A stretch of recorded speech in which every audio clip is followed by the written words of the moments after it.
From the New York Times, I'm Rachel Abrams, and this is The Daily.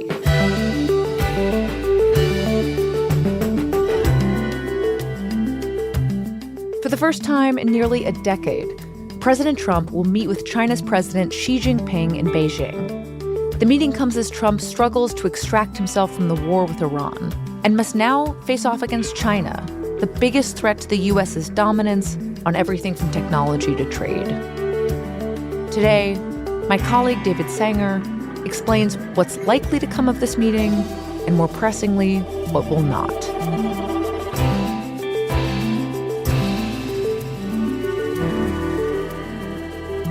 It's Wednesday, May 13th.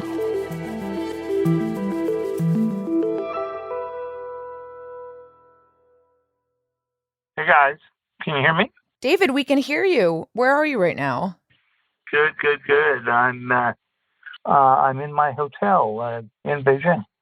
I just arrived with several of my Washington bureau colleagues, and we are all preparing for the president arriving for his first trip to China in the second term.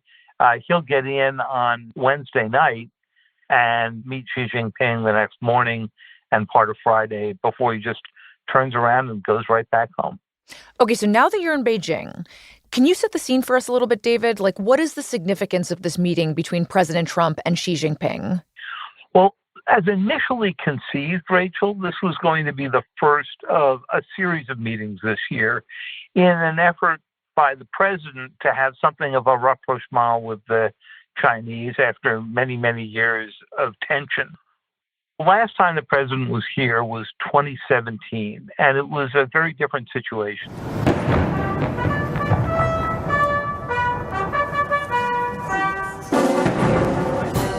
The president was treated with all the pageantry that the Chinese do very well. President Xi, I want to thank you for that incredible welcoming ceremony. He had just been elected president, to the surprise of China and the world and perhaps himself. Today I discussed with President Xi the chronic imbalance in our relationship as it pertains to trade.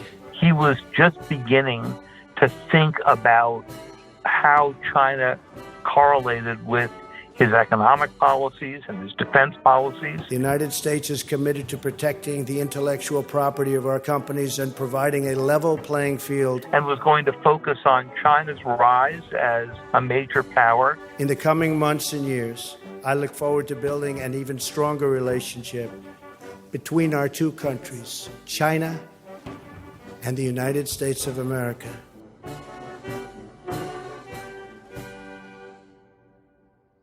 But this time he arrives under the cloud of the Iran conflict.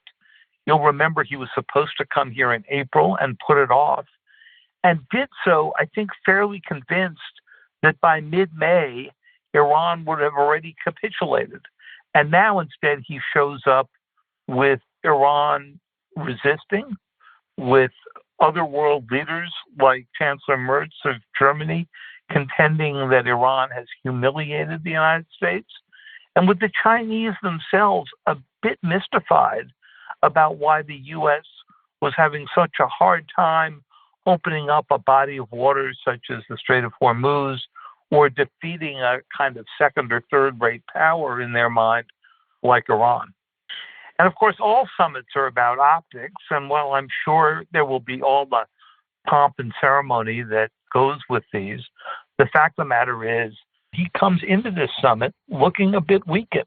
Okay, so I understand that Donald Trump is walking into these meetings much weaker than in 2017. But as for the meeting itself, what do we know, if anything, about what they're actually going to be discussing? Well, we don't know a huge amount right now, but the obvious in any summit that involves President Trump is that you begin with the trade and economic relationships. And there's almost always a series of big purchases by China to be announced, and potential business deals and memorandums of understanding, some of which will come to fruition and some of which will not. But these are all sort of the low-hanging fruit of the relationship.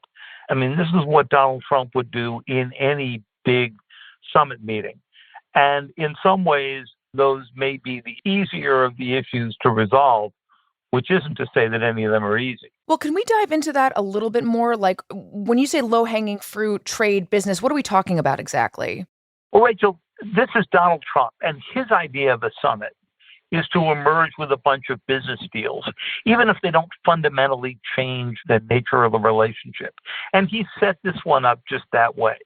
And so you'll hear a lot about the three Bs: beef, beans, and Boeing. Why beans, beef, and Boeing? Well, these are three big, distinctly American exports. The Chinese have always bought American soybeans, although they think they're overpriced.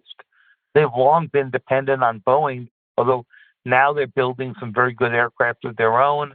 And beef, well, they're trying to start up their own beef industry as well, but they're still buying some specialty American beef.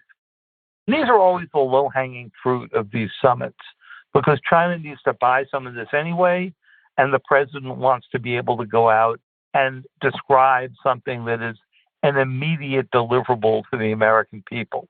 Right. The president doesn't need to fly halfway across the world to negotiate something that China was just going to buy anyway.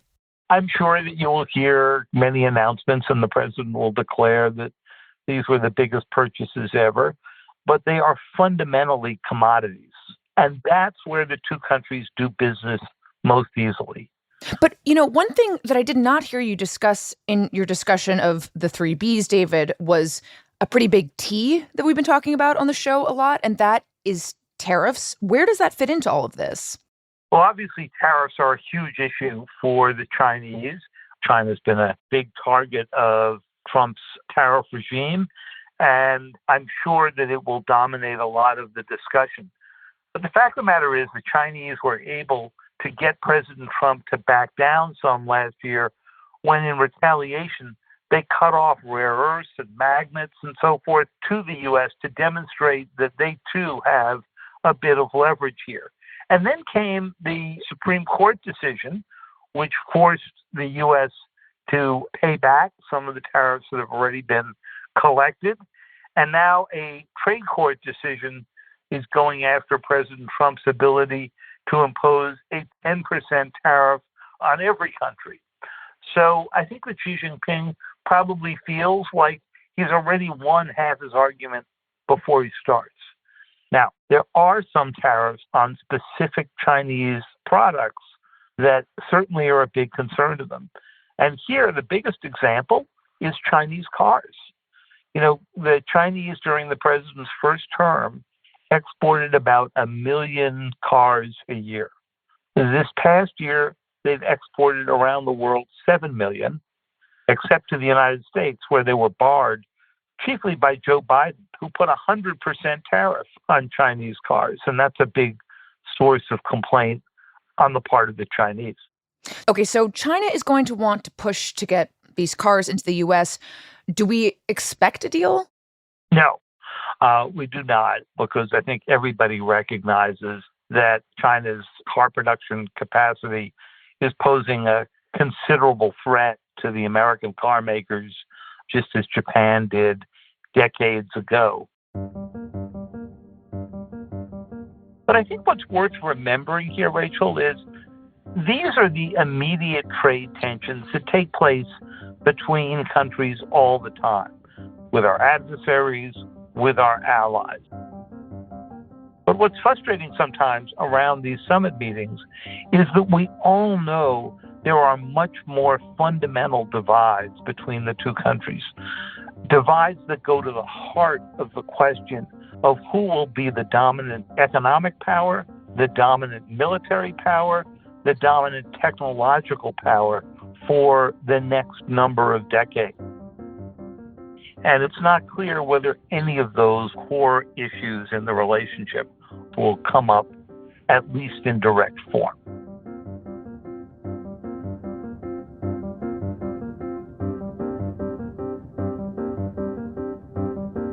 We'll be right back.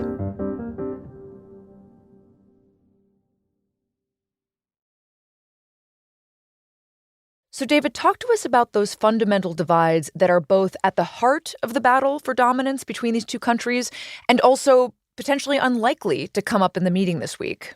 Well, Rachel, it's no secret that for the past 10 years, the U.S. and China have been engaged in what sometimes looks like a bit of a death struggle, right?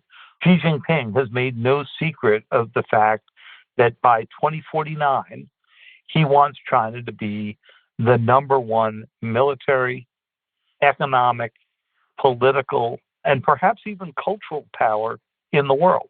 And the question of how the United States is going to deal with the rise of essentially a peer competitor, the only country that can deal with us across the board in those areas, is the fundamental question. Mm-hmm. And you're seeing in summits like this that this plays out in arguments about all kinds of specific issues. But the overall question is, how do you deal with a country that's trying to displace you as the world's number one power? What are some of those issues, David? Walk us through those. We'll start with nuclear weapons. China had, under Mao, and for many decades after, a minimum nuclear deterrent. It kept 100, 200 nuclear weapons, just enough to deter others from striking it. But when Xi came in, he almost immediately began a huge buildup that the United States didn't really become fully aware of until years later. And today, it has about 600 nuclear weapons. But the Pentagon estimates that China will have about 1,000 nuclear weapons by 2030 and will match the U.S. and Russia by about 2035. And why is this critical? Because just a few months ago, as we've discussed on the Daily before, the last remaining arms control treaty between Russia and the United States expired. And President Trump, I think rightly, said it doesn't make sense to negotiate a new one unless China's part of that agreement. And the Chinese so far have said outright they have no interest in arms control or even discussing it until they have an arsenal the size of ours, that they wouldn't put themselves in that kind of disadvantageous negotiating position. So President Trump said to us in January in our lengthy interview with him that he plans to bring up nuclear arms control issues with President Xi. I don't think it's going to get very far. The Chinese just aren't ready to discuss it. What they are ready to discuss is Taiwan and Taiwan's right to exist. And what specifically about Taiwan do you anticipate coming up in this meeting? Well, Xi Jinping would like to do anything he can to show that the United States is becoming more open to the thought that China over time would take over Taiwan. He doesn't expect an invitation for them to do so. What he's looking for are some small wording changes that might make the Taiwanese more doubtful that the U.S. would come to their aid. Wording changes like? Well, the simplest one that is described most often is that American officials usually say that they would not support Taiwan declaring its own independence. But what the Chinese want to do is move that word to oppose. Sounds like a small change. In fact, it's got big diplomatic significance to it because opposes means that we would take a specific view that the only real China is the People's Republic and that we would oppose any effort to go challenge that. Right. The words themselves might seem like not that big of a deal, but in effect, they are a huge deal diplomatically. Right.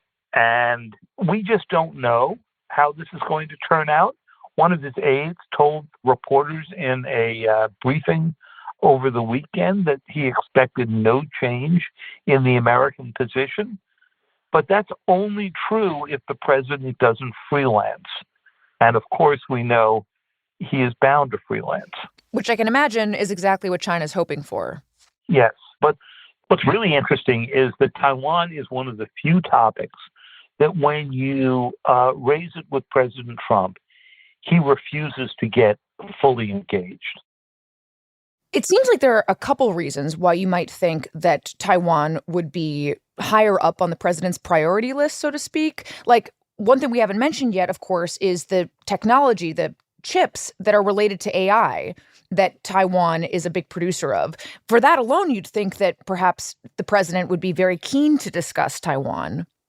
Rachel, he recognizes that the United States needs the output of Taiwan Semiconductor Corporation, the world's most advanced semiconductor maker. Its facilities are overwhelmingly in Taiwan. And of course, the AI chips that are at the core of the artificial intelligence revolution. Now, this could play both ways. You could imagine Xi Jinping saying, I know how to deal with Donald Trump. I just guarantee him that he's getting his chips if he just doesn't care about the rest of the island.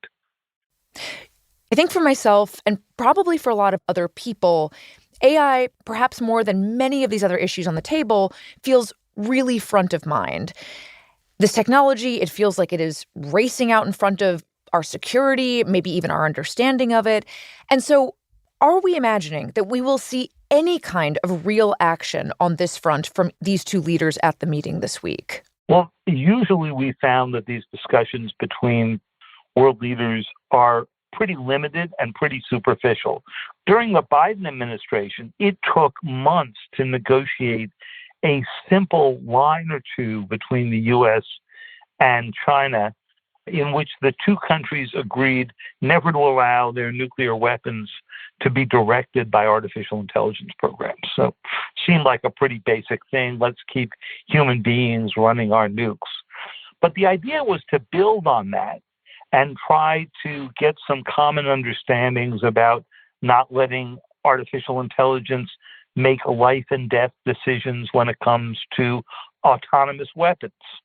And so there's sort of an understanding that we need a new form of arms control, but that everything that we did in the nuclear age doesn't apply very well in the AI age, because it's not as if these are specific weapons that you can easily inspect or count or keep control of. So these would largely be codes of conduct and very hard to enforce. And it'll be interesting to see if the two leaders even touch on this topic or are even willing to send their aides off to discuss it. Obviously, both the U.S. and China are in this race to win the AI battle. And maybe because of that, they don't want to do anything that would restrict their growth. But David, doesn't it feel like they each have at least some kind of vested interest in putting some kind of guardrails around the other one? You would think that it would be pretty obvious to both countries that they do need guardrails. But you'll remember that the Trump administration came into power saying one country is going to win this race, and it's going to be whichever country allows industry to do its thing unfettered. We're not going to bog down the industry with a lot of rules early on. That attitude has changed just in recent weeks. And what's changed it has been the arrival of Mythos, this anthropic version of its main artificial intelligence products, which it declined to release to the public because it is so effective at conducting offensive cyber attacks. It can search out and find almost instantly vulnerabilities in the code of utility grids or other infrastructure, and then order up an attack. Now, it can also be useful for defending that infrastructure. The Chinese are worried about Mythos themselves, but presumably they are working on very similar kinds of large language models, and it's probably only 6 months, 8 months, maybe a year away before they have a Mythos of their own. That should deeply worry the administration. And I think one of the concerns that many American China experts have right now is that the top officials of the Trump administration have been so distracted by what's happened in the Middle East that they're coming into this a bit ill-prepared. Well, let's talk about that. How does the war in Iran fit into all of this? This is not the conditions for the summit that President Trump envisioned. When he put off this meeting by about 6 weeks, he assumed that by that time, the war would be over, the Iranians would have capitulated, and the Strait of Hormuz would be open. None of those three things are the case. So are you saying that you think the war is likely to maybe take up more oxygen than some of the other super pressing topics that you've described to us, like nuclear weapons, AI, et cetera? I think we're going to see, or maybe hear about secondhand, a lot of conversation surrounding the reopening of the strait and the ending of this conflict. The Chinese clearly want to get the strait opened without having to go intervene themselves, and they probably don't have the power to intervene very much. They get about 30% or more of their oil and gas moving through the Strait of Hormuz.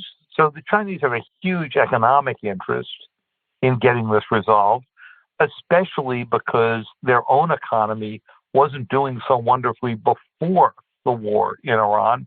And this increase in energy prices is killing a lot of Chinese enterprises. But for the Chinese, it's a little more complicated than just that. President Trump will undoubtedly ask them to stop supplying targeting data and technology to the Iranians, technology the Iranians need for their missiles, for their interceptors, and for generally pursuing the war. The United States also wants China to use its influence with Iran, since it is such a big purchaser of Iranian goods, to get the Iranians to open up the strait. And it'll be really interesting to see whether President Xi, who is very cautious but has a strong interest in seeing the war end, might actually quietly intervene on the U.S.'s behalf with Iran. You know, David, you said at the beginning of this conversation that these summits are often about a demonstration of strength back home, and that at this summit in particular, it does not seem like there's going to be much headway made on some of the thorniest and most urgent issues of our time. So I wonder what you think will feel like a win to both of these men at the end of the day. Well, I guess the question is what feels like a win and what they can sell as a win. For President Trump, I think it's pretty clear. He always wants to emerge from these with a bunch of business deals and announce that that was indeed his goal out here as deal maker in chief. But as we've discussed, that doesn't get at some of the fundamental questions, including whether the Chinese, after Iran, view the United States as not quite as invincible as perhaps some leaders thought they may be. For President Xi, it's something of a longer game. He isn't particularly interested in the individual deals that come out. If they help grease the wheels of diplomacy, that's fine. But President Xi may want to demonstrate that he, in fact, is running the more stable power right now, that it is not invading other countries or following the law of the jungle, as he said the other day in a veiled swipe at President Trump. And that over time, the world will depend on Chinese power, Chinese capital to rebuild and to establish new trading relationships around the world. I think that's his long-term plan, and I think he may doubt whether the United States has a long-term plan of its own.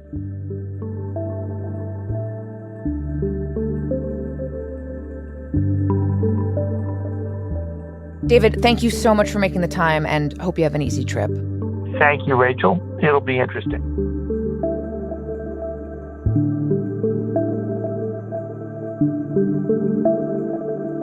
We'll be right back.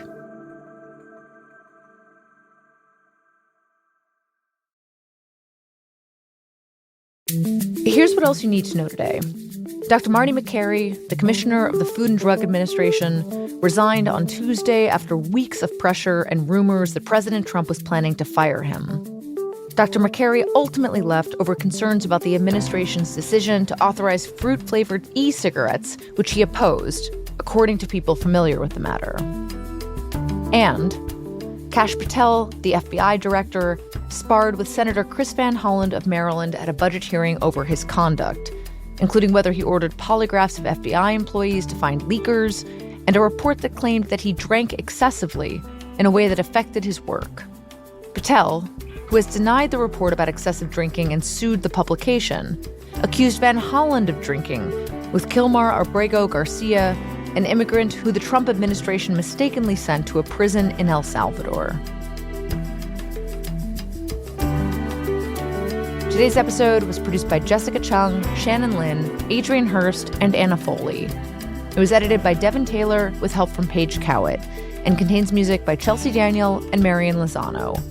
Our theme music is by Wonderly. This episode was engineered by Alyssa Moxley.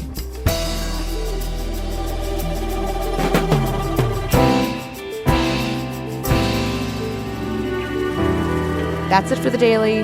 I'm Rachel Abrams. See you tomorrow.